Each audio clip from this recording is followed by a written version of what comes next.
Red Cloud has a band of spirit helpers which include some who were doctors on Earth. One of them is Sir Morell Mackenzie, whose photograph stands on my mantelpiece. The portrait was given to me by Sir Morell's grandson, whose acquaintance I first made when he came to see me and was bubbling over with indignation. He had come, he said, to scotch all the nonsense about his grandfather being one of Red Cloud's spirit helpers. We talked for a long while, and when we parted we had formed a friendship that persisted until his death.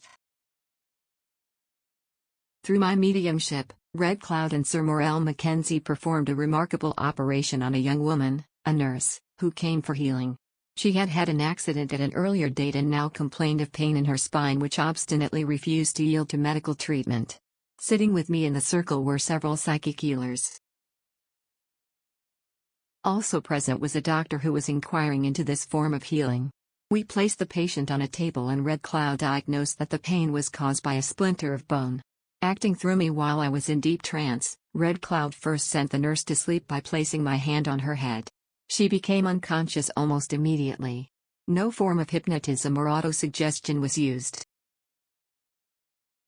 The doctor examined her and, deeply impressed, said, "For the sake of humanity, show me how to do this, Red Cloud." The guide replied, "No, my son.